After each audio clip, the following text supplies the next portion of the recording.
Hora das notícias do Legislativo, porque ontem, durante quase 3 horas, a Câmara de Campinas debateu em audiência pública a Lei Orçamentária Anual para o ano que vem, que está estimado em 11,7 bilhões de reais.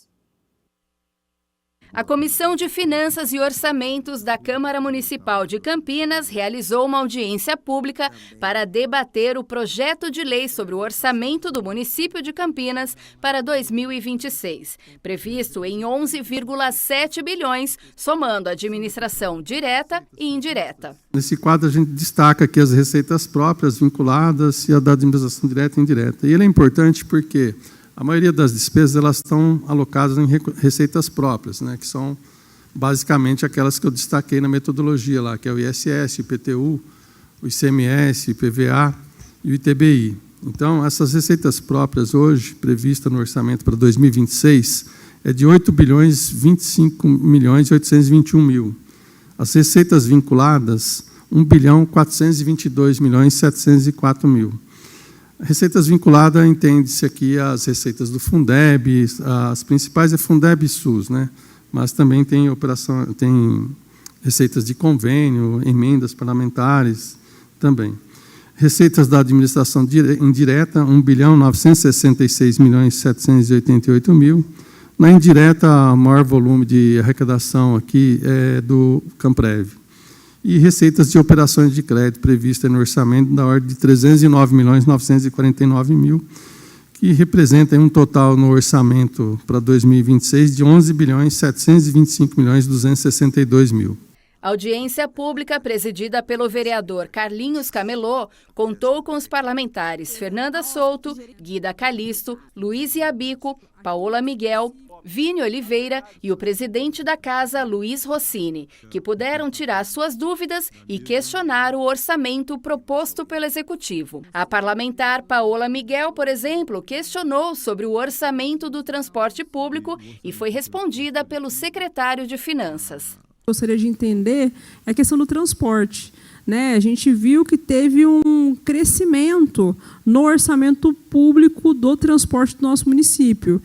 E a gente espera muito que esse aumento seja para que a gente tenha gratuidades para as pessoas acima de 60 anos, para a gratuidade na pós-graduação, que a gente consiga pensar num processo da tarifa zero aqui no nosso município, no desenvolvimento e estudo de linhas de ônibus que sejam eficazes, que a gente consiga, inclusive, ter aquisição de novos veículos, porque a gente vê na cidade que os ônibus estão literalmente pegando fogo por conta da idade. O orçamento do transporte coletivo sobe para não subir a tarifa.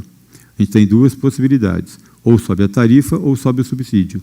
Porque o custo, hoje nós temos em Campinas cerca de 40% da população que usa o transporte coletivo em relação a antes da pandemia. Então, isso também foi discutido numa reunião de prefeitos hoje no Rio pela manhã, e vários prefeitos disseram isso, estavam reclamando que o peso para os municípios do subsídio do transporte coletivo tem aumentado muito, porque tem se reduzido o número de usuários. E dos usuários, você tem um número muito grande de não pagantes. Então, na verdade, quem paga o transporte coletivo é cerca de menos de 30% do volume que usava o transporte coletivo antes de 2020, desculpe. Então, essa questão nos gera um dilema, e isso estou repetindo a palavra de um dos prefeitos que estavam lá, se não me engano foi o prefeito do Rio de Janeiro, inclusive, Eduardo Paes, que disse o seguinte: a gente fica num dilema, porque se você não melhora a qualidade do transporte, a população, você está afugentando a população, e para você melhorar a qualidade do transporte antes de aumentar a demanda, você tem que aumentar o subsídio. Outra vereadora que se manifestou foi Guida Calisto, que questionou a educação pública. Houve uma redução no orçamento da educação para educação de jovens e adultos. A gente está vendo aí uma decisão política da Secretaria Municipal de Educação, fechando salas de EJA, fechando projetos, inclusive projetos importantes, Eles vão dizer que não, mas estão fechando projetos importantes, como é o projeto EJA Concórdia. Sobre o projeto EJA Concórdia, não sei se tem alguém da educação que possa responder, essa pergunta é muito específica. Eu sei que nós construímos 3 CEPROCAMPs, a Secretaria de Educação tem uma preocupação muito grande com os EJA. Os EJA são o pilar de sustentação dos CEPROCAMPs. Todos os cursos, todas as atividades, todos os treinamentos que eles fazem, eles inserem alguma coisa de EJA também nesse treinamento, nesse curso, exatamente para incentivar os jovens e adultos a retornarem para o ensino formal, quando eles chegam no CEPROCAMP para fazer algum curso, por mais de curta duração que seja, ele é incentivado a se inscrever no curso de EJA, a fazer alguma disciplina para poder ele retomar aos poucos. E a gente oferece não só o material, o uniforme, lanche, passe escolar, para que ele se incentive a fazer. E a gente tem colocado sempre, junto com o EJA, alguma formação profissionalizante. Mesmo quando o aluno se inscreve só para o EJA, ele recebe uma formação profissionalizante. Se tratando de uma audiência pública, o momento contou com a participação da sociedade civil, que pôde se manifestar de 2 formas, presencial e virtual. Um dos questionamentos, por exemplo, foi respondido pelo presidente da casa. Estou lendo aqui o questionamento, se me permite. Paulo Eduardo Barnabé. Quem são os responsáveis pela manutenção dos postes em Campinas? Tem uma lei que é de minha autoria do vereador Zé Carlos, que, na verdade, define que a responsabilidade pelo cuidado desse cabeamento na cidade de Campinas seja da CPFL, que é a concessionária de energia elétrica, proprietária dos postes. E, devido a uma portaria conjunta da ANEEL e Anatel, ela é obrigada a partilhar os postes com as empresas de telefonia, internet, TV a cabo. Mas agora, ela sendo a responsabilidade, ela tem que também ser a zeladora por isso. Então, foi a partir da lei, a CPFL estruturou um órgão dentro da empresa, criou um telefone 0800 010 1010. Qualquer cidadão que veja um cabo pendurado por aí ligar, a CPFL tem 48 horas para providenciar a remoção desse cabo. Primeiro, ela aciona a empresa concessionária de telefonia, ou fibra ótica, ou internet, senão ela retira. E é muito legal que ela fez um balanço aqui na Câmara, em 11 meses de aplicação da lei, ela recolheu 27 toneladas de cabo. E, para dar a destinação adequada, ela fez um convênio com uma cooperativa de catadores, que teve que, inclusive, agregar novos 4 cooperados para dar conta disso. Mas a CPFL é a empresa responsável por isso. Ao término da 54ª audiência pública, Carlinhos Camelot, presidente da comissão, reforçou os pontos discutidos em relação ao orçamento do próximo ano. Eu falo que essa audiência pública ela foi assim esclarecedora, né? Vamos falar assim. Nós estamos falando do orçamento da cidade, a mais esperada aqui. E nós tivemos a participação de secretários, vários secretários. A população também teve a oportunidade de participar através de pergunta e pessoalmente aqui para fazer suas críticas, fazer suas indagações. Isso faz parte e é o que nós queríamos mesmo, que a população estivesse aqui junto e participando. E vale ressaltar sempre, né, a importância da participação do público nessas audiências que, como já é dito, né, o nome já diz, é uma audiência pública. Com certeza, a audiência pública nós chamamos, convidamos as pessoas, muitas pessoas vieram aqui fazer seus questionamentos e tivemos também o secretariado, as pessoas que veio aqui responder as perguntas e as críticas também das pessoas que tiveram aqui presentes. Eu acho que isso que é importante, isso é a Casa do Povo e a Casa do Povo nós temos que receber tanto as críticas como também os elogios. 12h mais 20 minutos. Muito obrigado pela sua companhia, pela sua audiência. Estamos ao vivo nesta quarta-feira. A gente segue aqui com as notícias do Legislativo, porque famílias de pessoas neurodivergentes ainda enfrentam barreiras para garantir direitos básicos. Por isso, a Comissão Especial de Estudos aqui da Câmara discutiu o tema e cobra soluções efetivas. A reunião abordou o tema Direitos em Disputa, porque pais precisam recorrer à justiça para garantir inclusão. O vereador Wagner Romão abriu o encontro apresentando relatos de pessoas que o procuraram. A Geisa Lorraine diz assim: só queria saber quando a pessoa neurodivergente terá o direito à redução de sua carga horária para ir nas terapias e médico, pois é exaustiva a humilhação de pedir uma troca de folga ou sair mais cedo à chefia. Quando a sociedade irá entender que o autista cresce e que ainda assim ele faz tratamento a vida toda?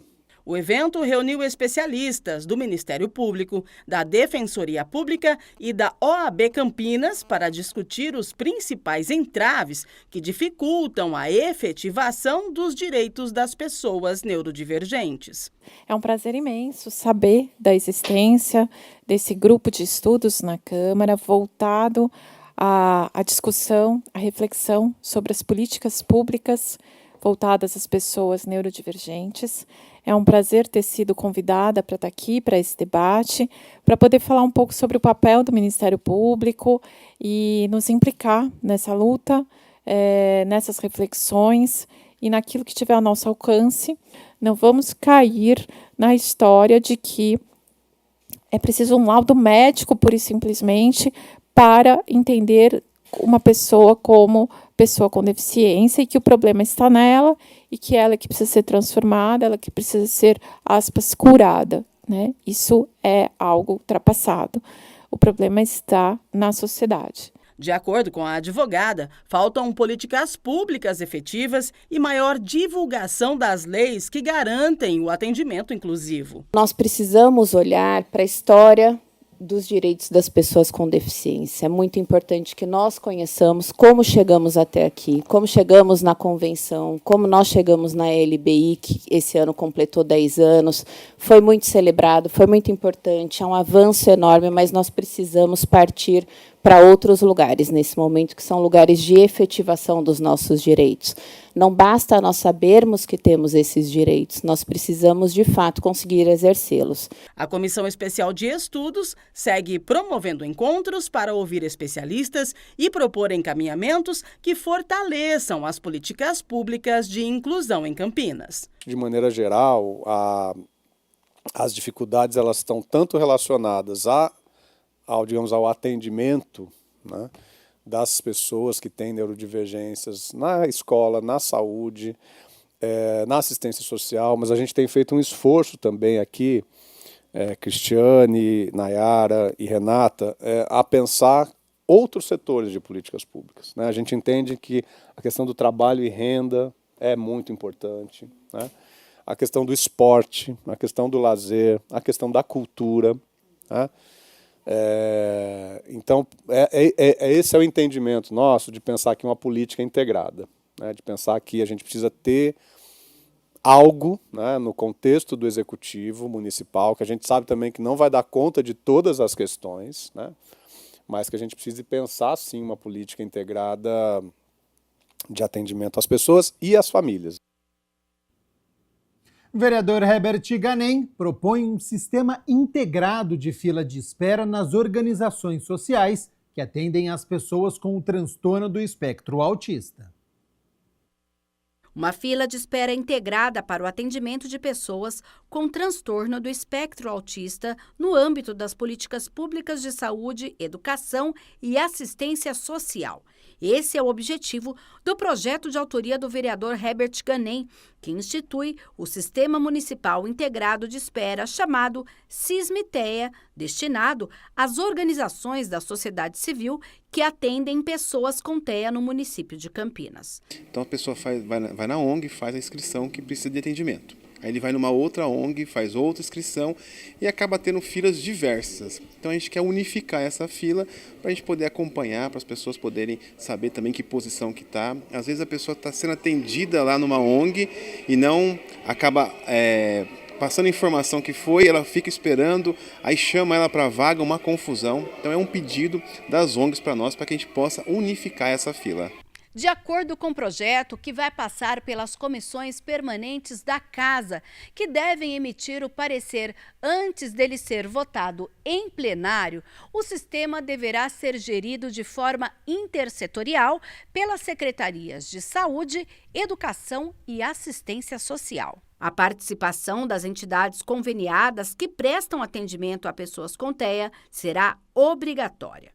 Então, a pessoa que está ali na fila, né, tem uma clareza na fila, eu estou em 17º, por que chamou aquela pessoa de baixo e não eu ou não o meu familiar? Então, dá essa clareza e também uma rapidez a mais para poder fazer o acompanhamento das pessoas que têm autismo. Quanto mais cedo, né, descobrir ali e começar a fazer o acompanhamento, ajuda muito a pessoa ali na vida. O sistema vai permitir às famílias acompanhar em tempo real a posição na fila de espera, garantindo transparência e equidade na distribuição de vagas e atendimento. É aquela fila única, né? Dá mais clareza também. Eu estou naquela posição aguardando, né? Ou naquela ONG tem mais vagas do que a outra, então vai ser uma fila ali única, específica, para que a pessoa possa ser atendida. Em reunião solene, 7 pessoas foram homenageadas com o diploma Reginaldo Mendes. Confira como foi. Pela primeira vez, a Câmara Municipal de Campinas entregou o diploma Reginaldo Mendes. Ele é concedido a pessoas e entidades do ramo da segurança privada e patrimonial. O vereador Otto Alejandro presidiu a reunião solene. A profissão de vigilante é essencial para a manutenção da ordem, da segurança e do bem-estar coletivo. Diariamente, esses profissionais enfrentam situações de risco, atuando com discrição, firmeza, preparo técnico, muitas vezes em locais de grande circulação ou sensibilidade institucional. A escolha do nome Reginaldo Mendes para denominar a honraria representa uma justa homenagem à memória e trajetória de um vigilante cuja atuação se tornou símbolo de profissionalismo, dignidade no exercício da função. Em seguida, o vereador contou um pouco sobre a história de cada um dos 7 homenageados que lhes rendeu a honraria. Geiso Araújo de Souza, o atual presidente do sindicato Sindicamp, é natural do Rio de Janeiro e chegou em Campinas em 1989, onde fixou residência e iniciou sua trajetória profissional do ramo da vigilância privada. Sua dedicação à categoria o conduziu à vida sindical, além de continuar exercendo sua profissão de vigilante em nosso município. Jean Pablo Monte Nascimento, que atua desde 2009 como vigilante, profissão a qual dedica seu empenho e compromisso. Atualmente, continua exercendo sua profissão de vigilante patrimonial no município de Campinas. Sua atuação profissional e voluntária reflete a integração entre a experiência em segurança patrimonial, apresentando-se como um vigilante comprometido com a proteção de pessoas, patrimônios no meio ambiente. Vamos falar também do Marcelo Cristiano Giroto. Iniciou da sua trajetória profissional na área de segurança quando foi contratado como porteiro na Universidade Estadual de Campinas, Unicamp, no período noturno. Nesse ambiente, teve a oportunidade de conviver com equipes de vigilantes, o que despertou seu interesse pela profissão. Renato Maia Silva iniciou sua trajetória profissional como vigilante patrimonial em 2001, na Estrela Azul, Vigilância e Transportes de Valores. Em 2007, ingressou na empresa Gocil, Vigilância e Serviços Gerais, onde iniciou a prestação de serviços em Campinas. Durante 13 anos, atuou em diversas secretarias, coordenando e gerindo equipes de vigilantes e serviços gerais. Ronaldo de Souza iniciou sua trajetória profissional como vigilante em 3 de junho de 2003. Em 2012, passou a atuar no movimento sindical em defesa dos direitos de interesse da categoria. Atualmente exerce o cargo de diretor executivo de políticas sindicais, função que desempenha com compromisso pela classe trabalhadora. Wilson Pereira Pardinho iniciou sua atuação como vigilante aos 22 anos. Em 1992, concluiu sua formação de vigilante na Academia Americana de Treinamento, hoje conhecida como a Escola Paulista. Sua dedicação à profissão inspirou muitos familiares e pessoas próximas. Seus 2 filhos mais velhos, Sidney e Silvana, também se formaram como vigilante, assim como seus irmãos, alguns sobrinhos, seus genros e diversos amigos. Wilson Aguiar da Silva ingressou na categoria da vigilância no ano de 2000, atuando como vigilante por 5 anos na cidade de Atibaia. Neste período, iniciou sua participação no movimento sindical, desempenhando a função de delegado de base. Em 2007, assumiu a subsede no Sindicato dos Vigilantes em Atibaia, passando a integrar a diretoria da entidade. Ao término, o vereador Otto Alejandro voltou a homenageá-los. A gente mostra aqui para a cidade de Campinas, para toda a região metropolitana, para o estado de São Paulo e também para o Brasil, a importância que esses profissionais têm no nosso dia a dia, tanto no patrimônio privado quanto no patrimônio público. No momento de pandemia foram cruciais aí também na defesa, no trabalho diário, na condução. Então eu quero dar os parabéns a cada um desses homenageados de hoje e estendo também a minha homenagem a todos os vigilantes de toda a cidade de Campinas, de todo o estado de São Paulo e de todo o Brasil. Foi sancionada em Campinas uma lei que determina a notificação imediata dos casos de intoxicação por metanol registrados em unidades de saúde públicas e privadas aqui da cidade.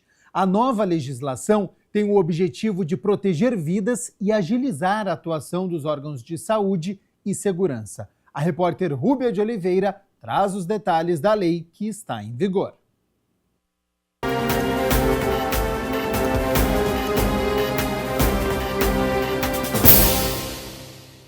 A Lei 16.814 foi sancionada pelo prefeito e já está em vigor. De autoria do vereador e presidente da Câmara, Luiz Rossini, a norma torna obrigatória a notificação de todos os casos de intoxicação por metanol atendidos em estabelecimentos de saúde, sejam eles públicos ou privados. A principal mudança é o prazo, que agora passa a ser de 24 horas após o atendimento da vítima. O projeto de lei surgiu em um momento de alerta nacional, quando aumentaram os casos de combustíveis adulterados com metanol em várias regiões do país. Apresentamos esse projeto em 2024, na verdade ele nasceu de um evento realizado aqui na Câmara, com parceria do RECAP, o Sindicato dos Postos de Gasolina, onde denunciava a presença de metanol como um dos fatores de adulteração de combustíveis. E nessa reunião, o representante do CEATOX, né, que é o Centro de Informações e Assistência à Toxicologia de Campinas, ligado à Faculdade de Ciências Médicas da Unicamp, fez uma denúncia de que haviam registrado a morte de 14 moradores em situação de rua por ingestão de metanol. Esse metanol ele estava presente no álcool das bombas dos postos de gasolina. Quer dizer, o morador de rua muitas vezes chegava a comprar 1 litro de álcool, etanol, né, para dizer que era para acender marmita, se esquentar, mas na verdade eles usavam para beber. E quando contaminado com metanol, levava à morte. Então já era um absurdo você imaginar que alguém pudesse ingerir metanol tomando álcool de bomba de posto de gasolina. E eles falaram que era importantíssimo haver um mecanismo de notificação compulsória de casos de intoxicação, porque quanto mais rápido o CEATOX poder identificar a presença do metanol, mais rápido você podia dar uma assistência à pessoa, à vítima, e obviamente tomar outras providências. Rossini também encaminhou o projeto para a análise da vigilância sanitária, que reforçou a importância do monitoramento imediato desses casos.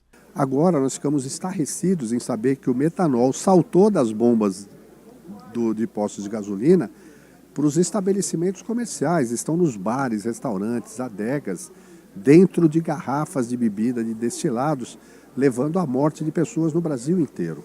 Então eu mandei o meu projeto de lei para uma análise da vigilância sanitária. Eu quero agradecer a equipe da vigilância sanitária que contribuiu e hoje nós estamos apresentando um substitutivo aprimorando, mas realmente determinando que todos os casos de intoxicação por metanol, seja de qualquer origem, tenham 24 horas para ser comunicado à vigilância sanitária, ao CIATOX, para que além do cuidado à vítima, também se inicie um processo de investigação, inclusive acionando as autoridades de segurança para identificar a fonte e tentar conter, né, onde que está essa substância, evitar que mais pessoas possam ser intoxicadas. Um novo projeto já está sendo elaborado e deve prever sanções mais rígidas, como multa, suspensão de alvará e até a lacração de estabelecimentos envolvidos na venda de bebidas adulteradas. A ideia é complementar a lei já sancionada, reforçando o combate às intoxicações